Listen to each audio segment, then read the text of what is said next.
Hey guys, what's up? Madami siya winning today. Tara, pag-usapan natin itong naging sagutan sa loob ng House of Representatives wherein natagpuan natin yung napatangalang si Sandro Marcos at walang nagawa sa kanyang uncle.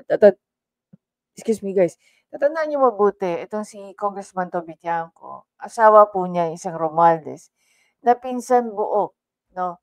Nila Senator Amy Marcos at at saka ni President Bongbong Marcos. Or as pinsan din po ni Martin Romualdez. At dito yung chairwoman na appropriation, pilit po na sinasabi na internal daw po ang usaping tungkol doon sa deliberation ng budget. Pero iginit po mismo ni Congressman Tiangco na hindi ito internal. Tara, panoorin natin.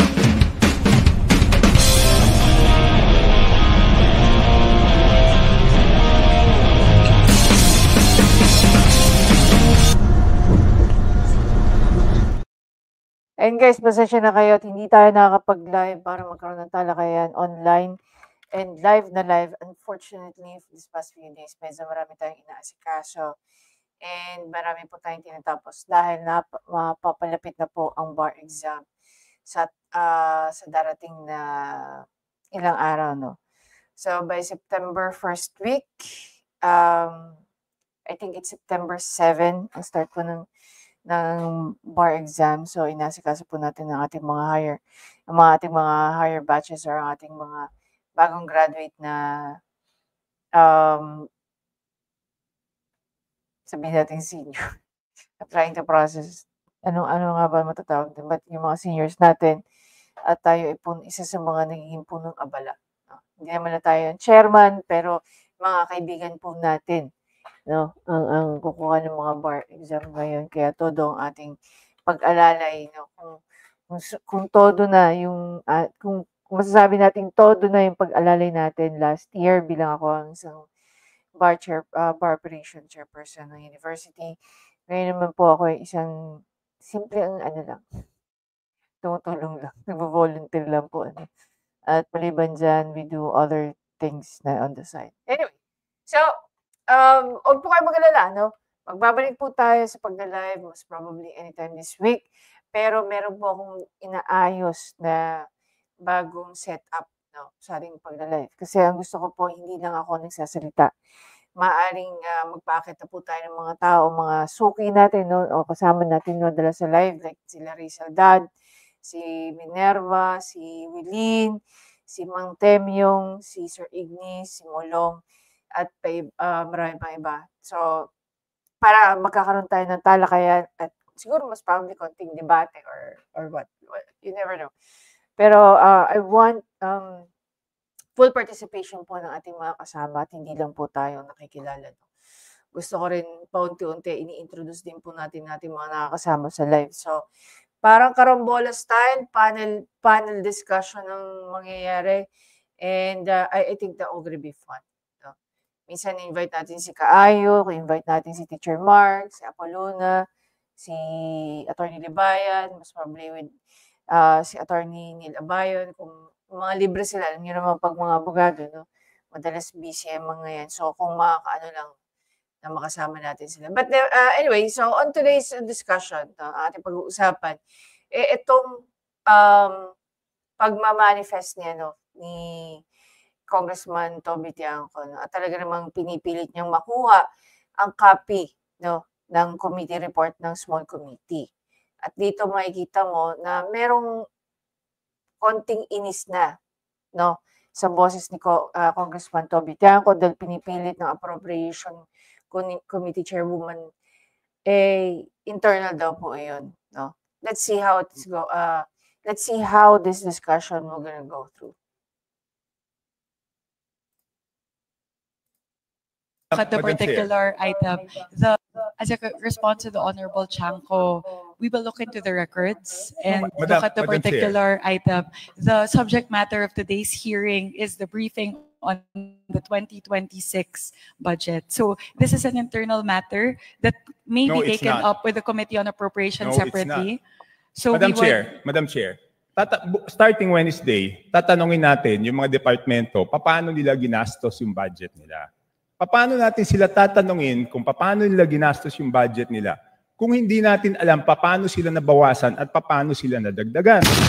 We will be able to scrutinize the performance of the different agencies as well as the utilization of the different line items based on. Yeah, wait, dito tayo. Alam mo, si Congressman Toby Tiangco, no, he's a veteran, no. While with the appropriation, hindi kumbaga yung tagal ni Toby Tiangco, no, ni Congressman Toby Tiangco, tsaka ni Madam Chair, okay, hindi po pareho. So basically, alam na ni Toby Tiangco, no, ni Congressman Tiangco, kung ano yung kalakaran pagdating sa mga ganyang bagay. And it seems to me, no, parang the way I see it, the way I decipher it, or the way I understand what Congressman Toby Tiangco is doing right now is that bago lang itong small committee na to. Okay? Or hindi normal na merong small committee. Bakit nga ba may small committee? And then the small committee could not even provide them any report. So, this is something na gustong actually overemphasize na ni Congressman Toby Tiangco, no? And ayon nga kay Congressman Toby Tiangco, walang report na na-disseminate tungkol dito sa small committee. So, medyo dito nanggigigil si Toby Tiangco. And he doesn't like to be educated by someone who is, sabihin na lang natin, naive. Okay? Or first-timer. Okay? Na maging chairman ng Committee of Appropriation. The 2025 performance. No. So this does not preclude us from doing that scrutiny. Meron ba o wala? We would have to look into the records. May I ask exactly what you are asking for? The small committee report of the 2025 budget. Let us just ask the COMSEC kung meron o wala. Kung meron, why was it not filed sa archives based on our rules 15 days after? So, meron ba o wala? Kung meron, bakit hindi na-file sa archives? Alam mo kung meron yan, napakadaling sagutin. Sa dinami-dami. So, obviously, nababara na nga ni Congressman Toby Tiangco itong si Chairwoman, ano?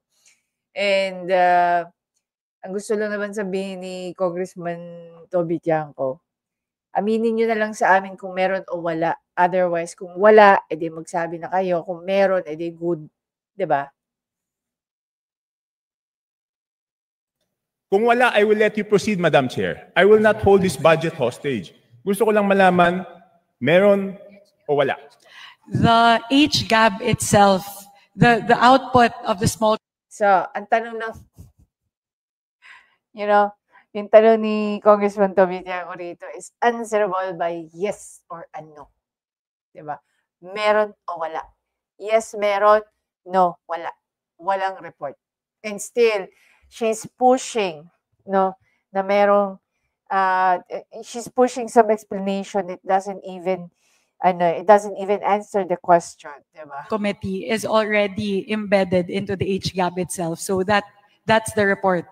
That's the output of the small committee. It's not the report, Madam Chair. Based on our rules, each committee must come out with a report.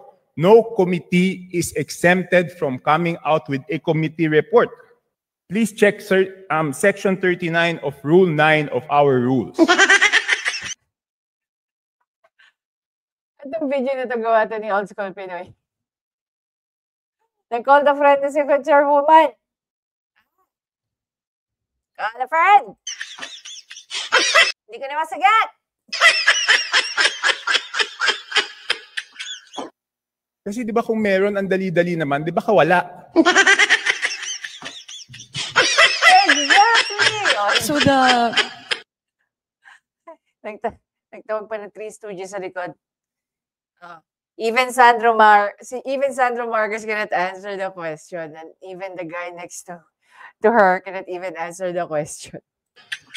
The small committee is subsumed within the Committee on Appropriations, and it is the Committee on Appropriations who's required to submit the committee report. In this case, the report and the output of the Committee on Appropriations is the HGAB.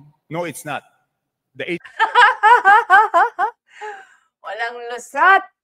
Alam mo kung professor lang sa law school to si Congressman Toby Tiaco, marami tong pinaiyak na estudyante. HGAB is different from a committee report. Just like any other bill, the bill is different from... Parang nagtuturo lang dito si Congressman Toby Tiaco, no? Nile-lecture niya ang kapwa niya kongresista. The committee report. There must be a committee report included to the bill. It is not one and the same.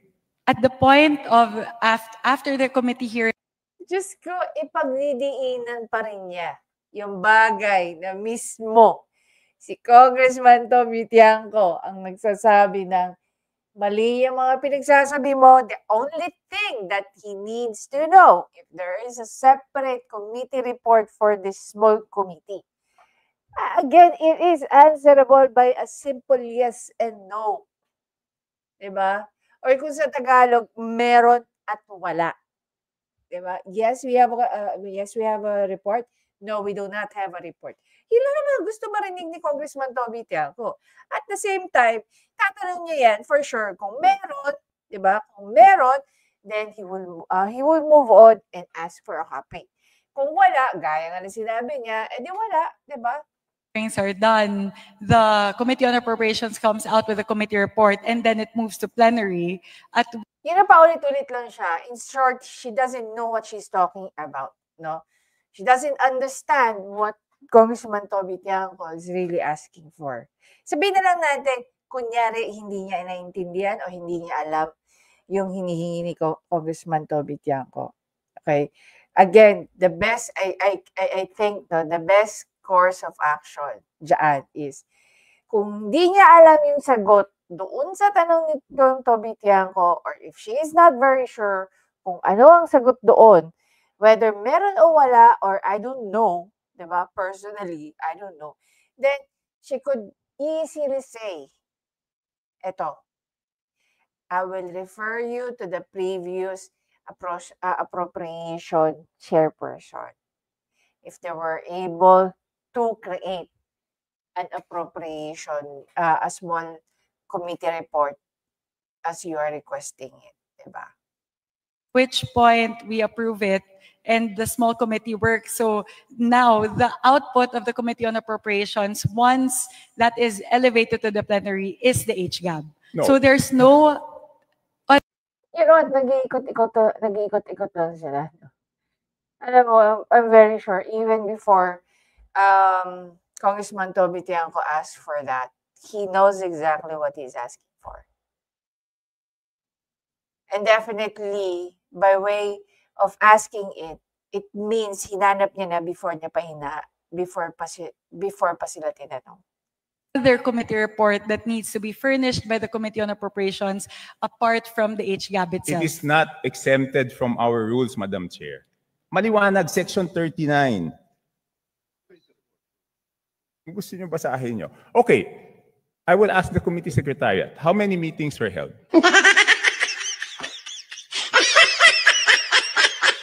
There were 2 meetings. 2 meetings. Did you follow, nasaan yung minutes ng meetings?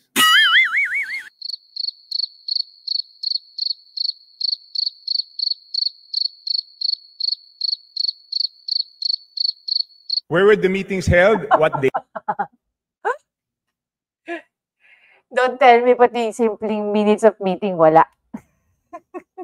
Date. Yun.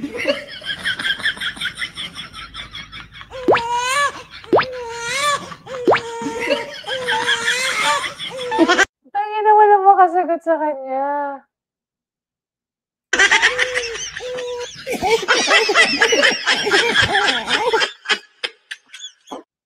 As a response to the Honorable Chanco. Pagkakagawa niya ni Old School Pinoy. Old School Pinoy, Isasabi, ito ginamit man ko daw yung- na ano, minus the legality. ginamit ko yung ano mo, ayan, galing kay Old. Ibig sabihin, imagine na 15,000 shares na. Ayos. Anyway, guys. So obviously talaga nag-uumpisa na po si Congressman Toby Tiangco sa kanyang mga investigasyon at sa mga pagtatanong sa kapwa niya kongresista. And talaga nga naman, hirap na hirap silang sagutin. As simple as a committee report, no? As simple as a small committee report. Asa the means of meeting, asa kailan nangyari yung meeting, and so on and so forth. Wala rin silang may tanong. So basically, in a simplified way of answering the question of Congressman Toby Tiangco, kahit tayo kaya na natin sagutin. Congressman, hindi ko na sasabihin yung word it seems na wala. Pero obviously, if they were not able to answer the question kung asaan yung minutes of the meeting. No? Even kami, simpleng organisasyon, no? Maliit na organisasyon, ilang tao lang nandun, what do we normally do? Every time na nagme-meeting kami, meron kami minutes of the meeting. Laging meron yan. Imposibleng wala. And clearly, walang report. Diba? Sa dinami-dami ng excuse nito ni Madam Chair, do you really think she's trying to explain and making bola to Congressman Toby Tiangco? Nag-explain siya kay Congressman Toby Tiangco and making Congressman Toby Tiangco, believe na mag-a-agree si Congressman Toby Tiangco sa mga pinagsabi niya. I really doubt it. Sobrang I really doubt it. Obviously, hindi nag-a-agree at hindi nabobola si Kong Toby Tiangco dito. Talaga naman nakakatawa na yung nangyayari sa kanila. Tapos sinamahan pa ng mga sound effects ni Old School Pinoy. Hindi talaga naman bebenta talaga. Diba? So, obviously, dito, sa ilang tao lang, diba? Sa ilang tao lang na nandyan sa loob ng Congress, ng House of Representatives, they're really cracking down all the anomalies and possible way of how they were able to make knockouts. Nag-usap kami ni Millie. Napaka-konyo. And remember kung paano magsabi ng PI si Tio Moreno. Anyway.